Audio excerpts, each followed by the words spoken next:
বন্ধু-বান্ধৱীসকল মোৰ চেনেললৈ সকলোকে স্বাগতম জনাইছোঁ।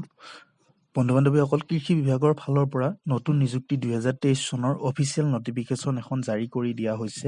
CM ছাৰ হিমন্ত বিশ্ব শৰ্মা ছাৰে ঘোষণা কৰিছিল যে 2500 নতুন ভেকেঞ্চি ওলাব গ্ৰেড 3 আৰু যিটো হৈছে কৃষি বিভাগৰ ফালৰ পৰা আবেদনৰ তাৰিখ কেতিয়া হ'ব আৰু কেনেকৈ এপ্লাই কৰিব লাগিব, চিলেকশ্যন প্ৰচেছ কেনেকুৱা হ'ব, সকলোখিনি ডিটেইলছ এই ভিডিঅ'টিৰ দ্বাৰা জনাবলৈ চেষ্টা কৰা হ'ব। গতিকে বন্ধুসকল অকণো স্কিপ নকৰি ভিডিঅ'টো শেষলৈকে চাব বুলি আশা কৰিছোঁ।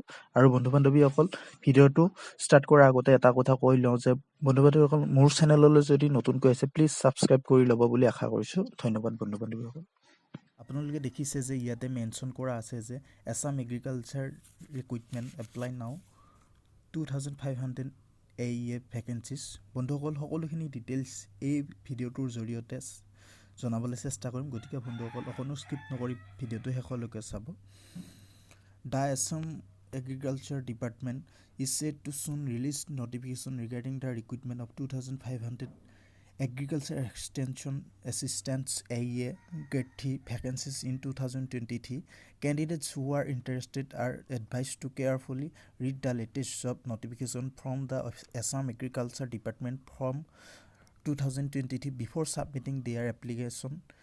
The applicants for the Assam Agriculture Department job will be accepted only through the online mode. এই এপ্লিকেশ্যন বন্ধু-বান্ধৱীসকল অফলাইন মোডত নহয়, অনলাইন মোডত আপোনালোকে কৰিব লাগিব।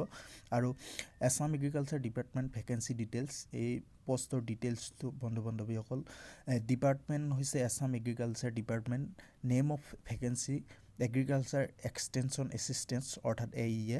টোটেল ভেকেঞ্চি আছে 2500, 2500 পোষ্ট আছে।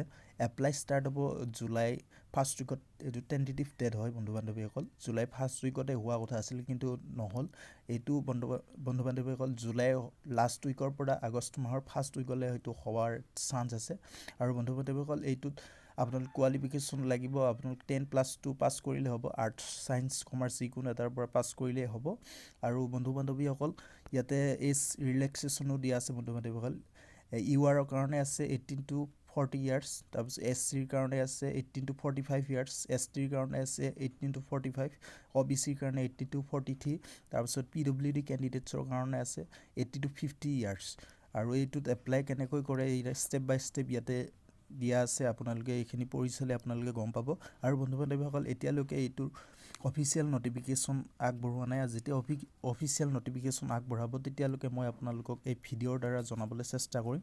বন্ধু-বান্ধৱীসকল ভিডিঅ'টোত এইখিনি আছিল। যদি চেনেলটোলৈ নতুনকৈ আহিছে প্লিজ ছাবস্ক্ৰাইব কৰিব আৰু কাষত থকা যিটো বেল আইকন আছে সেইটো প্ৰেছ কৰিব।